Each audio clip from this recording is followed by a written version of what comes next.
सर्वांना जय भीम, जय Maharashtra. India unlimited in digital news चॅनलमध्ये सगळ्यांचं स्वागत आहे. S Raviraj, Ravindra Chango Shinde, Maharashtra all India कामगार सेना युनियन, महाराष्ट्र म्युनिसिपल कर्मचारी युनियन, अभियंता असोसिएशन युनियन, स्टेम प्राधिकरण युनियन, परिवर्तन कामगार सेना नाशिक आणि एस टी महामंडळ कर्मचारी युनियन, पोलीस कर्मचारी युनियन महाराष्ट्र राज्य आणि स्वतंत्र मजूर कामगार पक्ष, स्वतंत्र मजूर कामगार पक्ष, स्वतंत्र मजूर कामगार पक्ष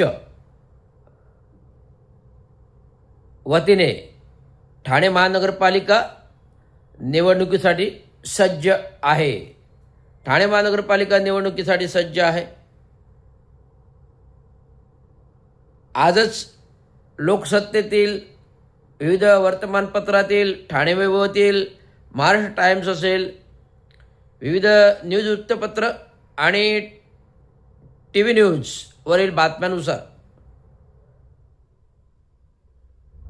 मी ठाणे वैभवमधील महानगरपालिका निवडणुकीचा कार्यक्रम पाहिला. 11 ठिकाणी निवडणूक कार्यालय उघडलेली आहेत ठाणे महानगरपालिकेने आणि 11 ठिकाणच्या निवडणूक कार्यालयामध्ये निवडणूक निर्णय अधिकारी, रिटर्निंग ऑफिसर, त्या 4 पॅनलचे आणि प्रत्येक प्रभाग कार्यालय 4 पॅनल पद्धतीने निवडणुका विभागून देण्यात आलेल्या आहेत. एक सहाय्यक आयुक्त, उपखाते प्रमुख, कार्यकारी अभियंता ठाणे महानगरपालिकेचे आणि जिल्हा कलेक्टरचा डेप्युटी कलेक्टर दर्जाचे अधिकारी, तहसीलदार दर्जाचे अधिकारी या निवडणुकीमध्ये कार्यरत करण्यात आलेले आहेत. कलेक्टर आणि डेप्युटी कलेक्टर दर्जाचे अधिकारी देणं म्हणजे त्यांना निवडणुकीचा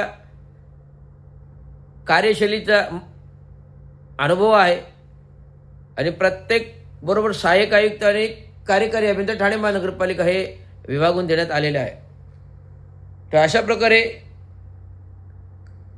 11 ठिकाणच्या कार्यालयामध्ये विविध कार्यशैलीने ठाणे आयुक्त, निवडणूक अधिकारी आणि कार्यशैलीने हे प्रभाग रचनेतून 33 पॅनल पद्धतींची आयोजन केलेलं आहे. 131 उमेदवार आहे आणि 16 लाख मतदार आहेत एकंदरीत.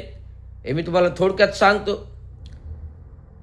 आणि या निवडणुकीमध्ये स्वतंत्र मजूर कामगार पक्षाचे राष्ट्रीय अध्यक्ष रवींद्र शिंदे,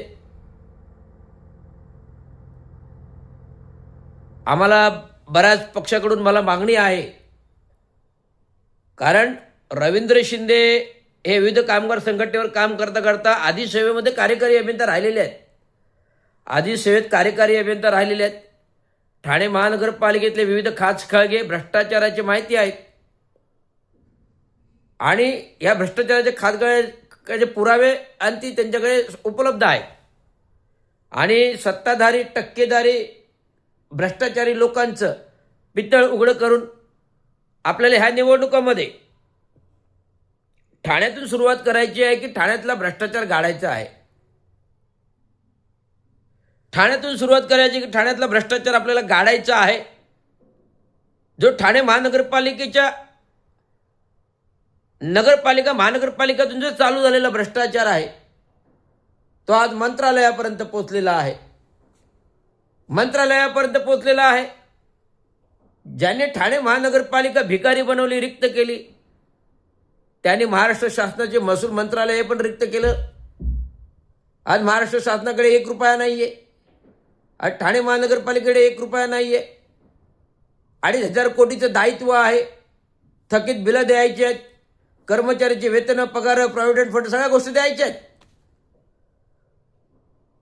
3 वर्षाच्या मुख्यमंत्र्यांच्या कार्यकालामध्ये ठाणे महानगरपालिकेचा विशेष निधी अंतर्गत पूर्ण भ्रष्टाचाराने बोकाळी. 5 वर्षाचं ऑडिट नाही आहे, आर्थिक तांत्रिक परीक्षणही नाही आहे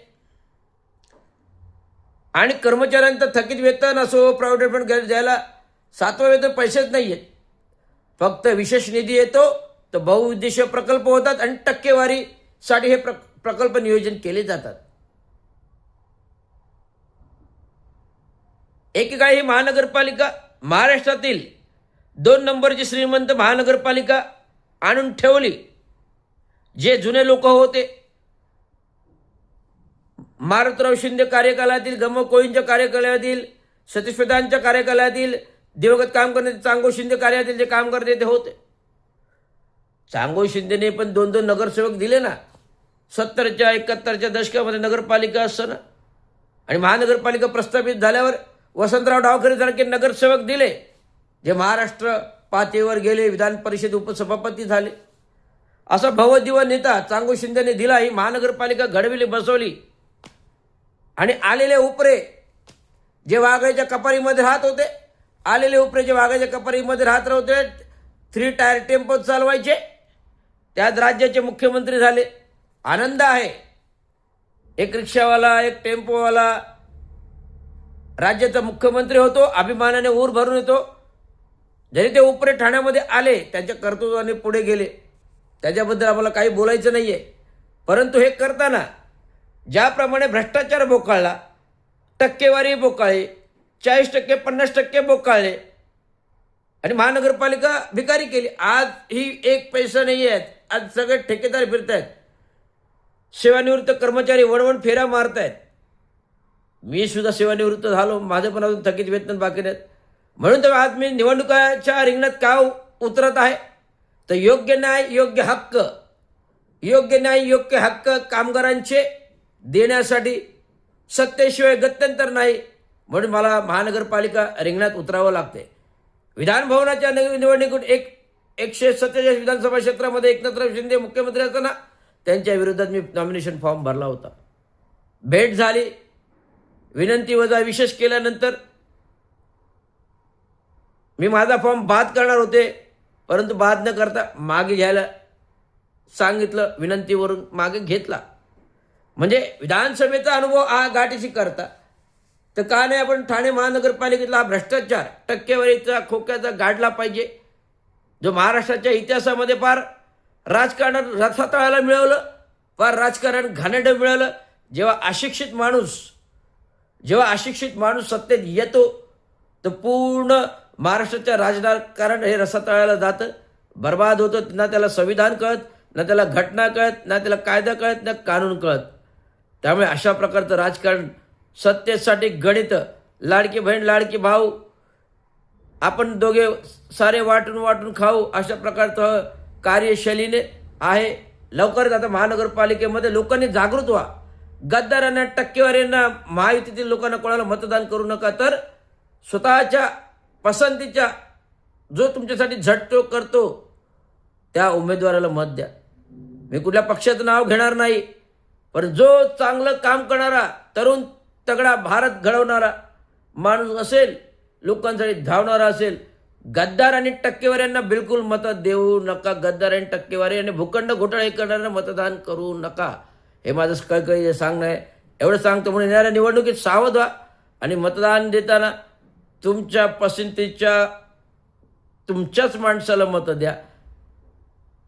लाचार करून 500 रुपयासाठी या गद्दारांना, या टक्केदारींना मतदान बिलकुल नका. हे आपलं एक मत अमूल्य आहे.